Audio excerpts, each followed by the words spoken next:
Itu jawabnya. Ternyata hasil dengan dialog dengan mereka itu dagangannya laku tidak laku setiap hari dibayar oleh gereja Rp25.000.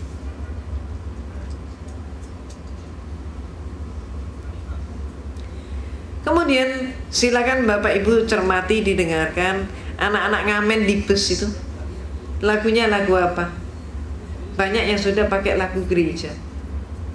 Dan anak-anak jalanan yang ada di kota-kota besar tanah air kita, Jakarta, Bandung, Semarang, Surabaya, jangan disangka mereka itu masih Islam. Kebalik, justru anak-anak jalanan itu 75% Kristen. Jakarta Utara, siapa di antara bapak dan ibu yang domisilinya di Jakarta Utara? Ada. Itu di Priok. Di Priok itu gereja gencar sekali.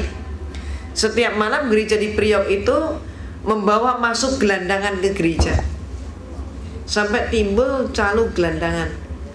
Satu orang gelandangan yang berhasil dibawa masuk ke gereja, maka pendeta memberikan upah kepada calo itu Rp30.000. Itu yang mereka lakukan. Demikian gencarnya kristenisasi dilakukan. Banyak mengapa alasannya tadi sudah saya katakan, mereka meyakini itu perintah agama. Tapi seringkali perintah agama pun dipolitisir. Ada muatan politik, termasuk yang terjadi di tanah air kita. Ada program yang namanya Yeriko untuk mengkristenkan seluruh Jawa. Maka ada orang Betawi, orang Banten, orang Sunda, orang Madura pun sudah banyak yang Kristen. Ada program yang namanya Andalas. Maka orang Minang, orang Padang juga banyak yang Kristen. Terus kemudian program mereka mengatakan 2004 nanti Indonesia Islamnya hanya boleh bersisa 50%. Jadi kalau tahun 90 kita itu 90%, kemudian menurun menjadi 75%, maka tahun depan kita ditarget hanya sisa 50%. Untuk itu mereka melakukan cara apapun yang diperbolehkan, segala cara diperbolehkan oleh Bible. Kita lihat di dalam surat Roma pasal 3 ayat 7. Di situ ayatnya berbunyi, kalau karena dustaku kerajaan Allah semakin berkembang, kenapa aku masih dihukumi sebagai orang berdosa? Artinya apa? Dusta untuk siar agama menurut Kristen boleh-boleh saja. Termasuk bukti kita bisa membuktikan, tahun yang lalu ada seorang penginjil namanya Ade Manuhutu. Dia tertangkap membawa 1 koper dolar palsu. Mengapa seorang pendeta menguasai dolar palsu 1 koper? Untuk apa dia? Itulah jawabannya, Roma pasal 3 ayat 7.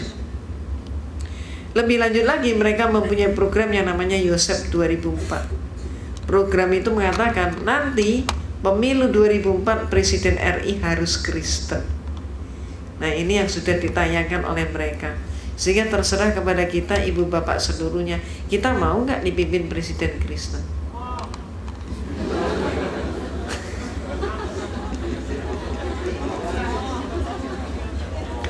Permasalahannya kalau nggak mau, kita sudah berbuat apa? Karena 2004 itu kan tinggal besok. Kita sudah berbuat apa?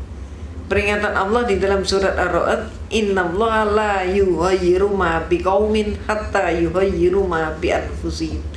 Tidak akan berubah nasib suatu kaum kalau kaum itu tidak berjuang untuk mengubahnya. Nah, kita sudah berbuat apa? Kalau sampai hal itu terjadi, yang paling menderita adalah anak cucu kita. 2004 nanti, Kristen belum mampu menampilkan figur seorang Kristen sebagai calon presiden. Maka dia, sebagaimana peringatan Allah di dalam surat Al-Baqarah ayat 120 tadi, mereka akan menampilkan orang yang beridentitas Islam tapi pikirannya sudah mengikuti pikiran Kristen dan Yahudi. Itu nanti akan disupport oleh mereka, bahkan Amerika pun akan mensupport No Limit.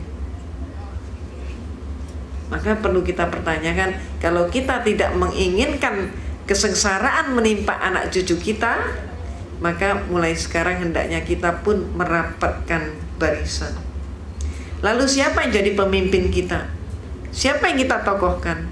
Jangan mencari idola siapapun kecuali Rasulullah Sallallahu Alaihi Wasallam. Dari mana kita memulai? Ibda binafsik, dari diri kita sendiri. Mulai sekarang hendaknya kita membendung pemurtadan. Caranya, kita saat ini mari mempelajari visi, misi, dan strategi mereka sehingga bisa membendung pemurtadan dan kristenisasi. Perlu Bapak Ibu ketahui, gereja di seluruh Indonesia gencar sekali mempelajari Islamologi. Maka mereka berhasil membuat demikian banyak brosur yang sepertinya brosur Islam, tapi adalah brosur Kristen. Kenapa? Karena mereka mempelajari Islamologi. Pakai ayat Al-Quran dan hadis Rasulullah, tapi semua ayat dan hadis yang dipakai sengaja dipelencengkan. Akademi Kepolisian mempelajari kriminologi. Bukan maksudnya supaya polisi menjadi penjahat, tapi supaya mampu menangkap penjahat. Demikian pula saat ini, karena Kristen sudah menyerang umat Islam untuk dimurtadkan sedemikian rupa, kita sudah waktunya untuk mengkaji visi misi strategi Kristen.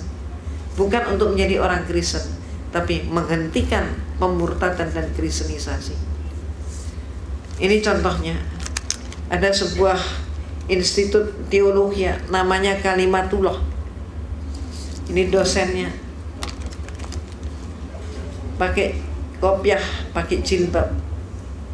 Apa mata kuliahnya? Antara lain kurikulumnya yang disajikan adalah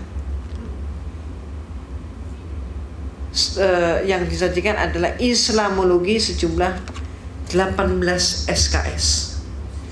Ada sekolah tinggi yang lain namanya Apostolos menyajikan Islamologi 36 SKS. Perlu kita introspeksi, kita sudah belajar Islamologi berapa SKS? Itu contohnya. Strategi kedua, mari kita rapatkan barisan dan kita sepakati, kita tengok kiri kanan kita. Jangan sampai kiri kanan kita ada orang lapar, ada orang telanjang, ada orang yang nggak mampu sekolah, atau ada orang sakit. Kalau 4 unsur itu masih ada, Kristen masuk. Itu sebabnya mari kita tanggulangi, mari kita tingkatkan kepekaan kita sebagaimana pesan bulan suci Ramadan. Insya Allah demikian dahulu Ibu dan Bapak yang dapat saya berikan pada kesempatan siang hari ini. Maaf tidak sampai tuntas, dan sekali lagi juga maaf atas keterlambatan saya. Tapi setidak-tidaknya marilah kita menjadi waspada, dan marilah kita mengamankan anak cucu dan turunan kita. Insya Allah demikian dahulu. Billahi taufik wal hidayah. Wassalamualaikum warahmatullahi wabarakatuh.